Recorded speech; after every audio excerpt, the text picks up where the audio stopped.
Thank you for watching this short YouTube video.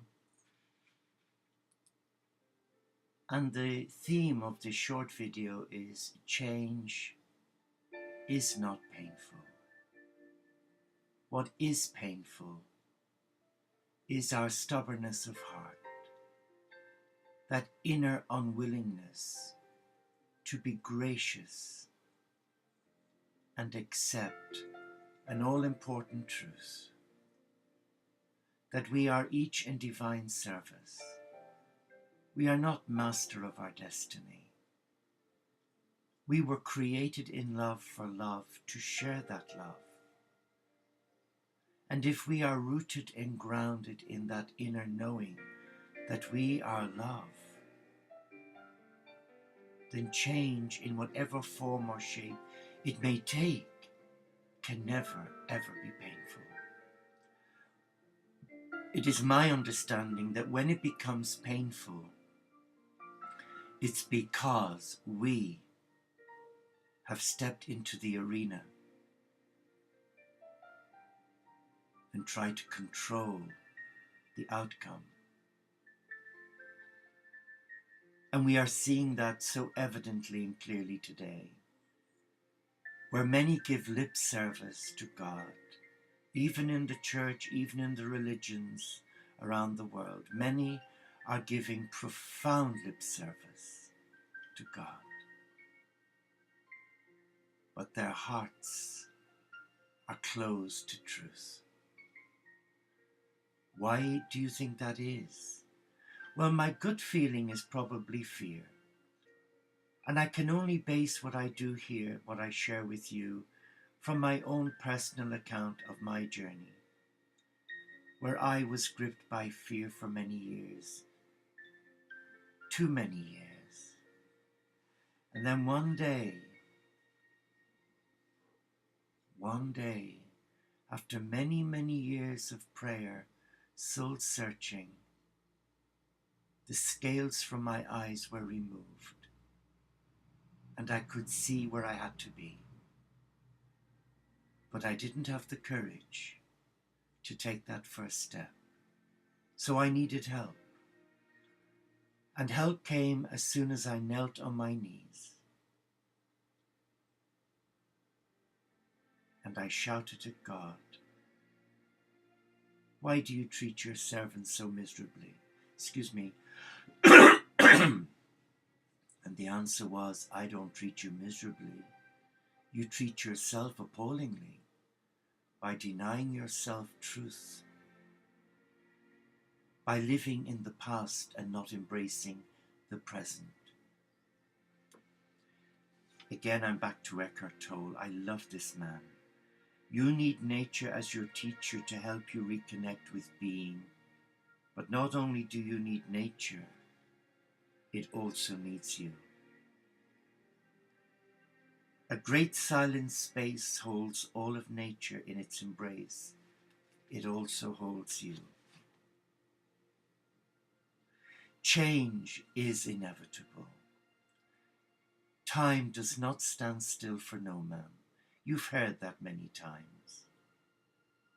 When I look at pictures, as I'm sure you have, of family and friends in the album, or if you have a load of videos of your children growing up and your grandchildren, you can see from that practical example that there's been change, new life, new beginnings, new opportunities, new challenges. But today in this modern world, something beautiful is happening. There is a new awareness to ancient theology. There's an awareness to ancient traditions that are more about liberating the heart and the soul to come back to the center, which is love. I'm hesitating using the word God because I know that that name, whilst okay with me, is not okay with many, because they've been so badly wounded in the name of God by God's representatives. And that saddens me. I am also aware that God has been blamed for what is happening in the world, and that deeply troubles me. But I am equally aware of man's inhumanity to man, and where life is no longer perceived sacred. Oh, happy fault. Where have we gone wrong? Why is it that the two fighting factions in Syria can't see the wood for the trees? Why is it that no one can speak sense? Because we can't. Because you can't listen to your inner voice in peace when your mind is in trauma. And that's how it is today. So many beautiful souls are locked in that mindset of fear, and there should be no fear. Fear is an illusion, and it only becomes a reality when we feed it. But I believe now that love, divine love, will transcend all fear, and we are living in the equinox of a great paradigm shift, where we will no longer have to process everything in our mind and start evaluating outcomes.